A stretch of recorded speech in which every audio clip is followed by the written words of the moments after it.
4 meter ini 48 warga Banda disiksa oleh VOC karena mereka secara tegas menolak penandatanganan sistem monopoli pala di Pulau Banda.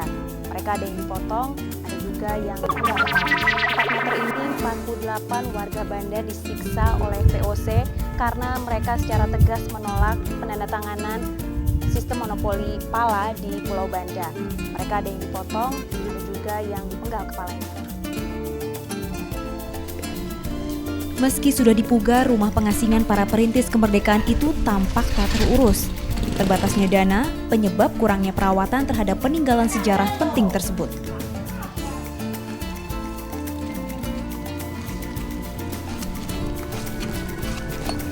Bung Hatta dan Syahrir dibuang Belanda ke Banda Neira 1935. Rumah pembuangan ini mengalami pemugaran 10 April 1988 lalu. Sebelumnya mereka mengalami pengasingan selama 1 tahun di Bovendigul, Papua.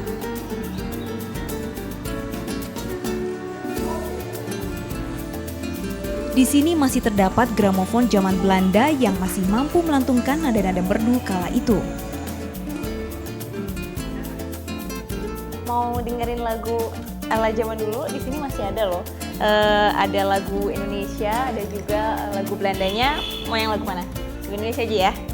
Oke, kita pasang. Ini bisa diputar. Ih, lumayan berat loh. Cukup kali ya segini ya. Oke, terus putar dulu. Gaptek nih.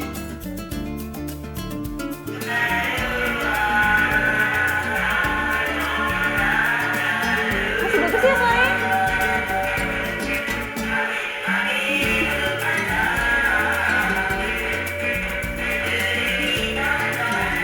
Jadi ingat-ingat zaman tinggalan Belanda kali ya, soalnya gramofon ini asli masih buatan tahun sekitar 40-an.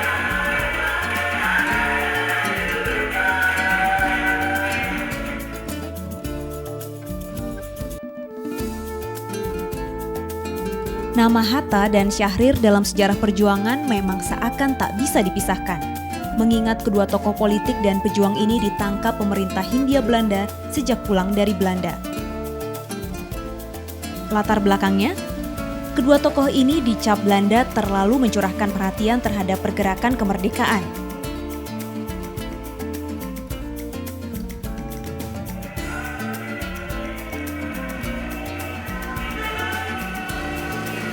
Rumah pengasingan Hatta sendiri hingga kini masih dijaga oleh muridnya Abdul Rohim yang berumur hampir 80 tahun.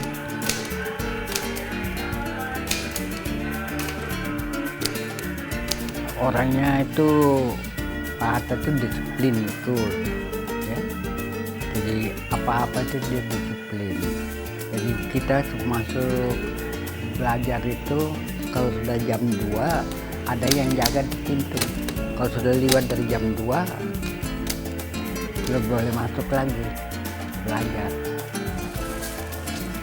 Tak jauh dari rumah pembuangan Hatta, saya singgah di gereja tua yang nyaris punah pasca kerusuhan Ambon. Gereja yang penuh dianggap menyimpan misteri karena disinilah para gubernur jenderal VOC dimakamkan di bawah granit raksasa.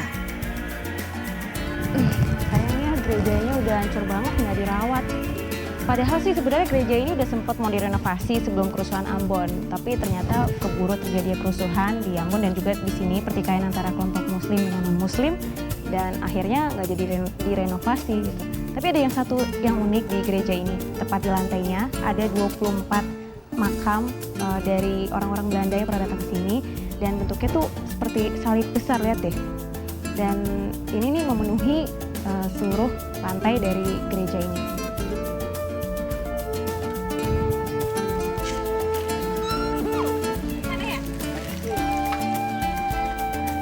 Mengayuh tak sampai 5 menit ke tengah kota Banda Neira, kita bisa mampir di Istana Mini, cikal bakal Istana Negara Kepresidenan di Medan Merdeka Barat, Jakarta.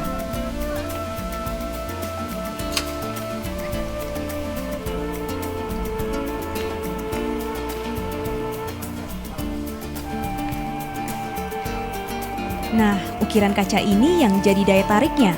Tulisan berbahasa Prancis digoreskan dengan cincin berlian oleh Charles Rompley, bangsa kolonial pada 1 September 1831.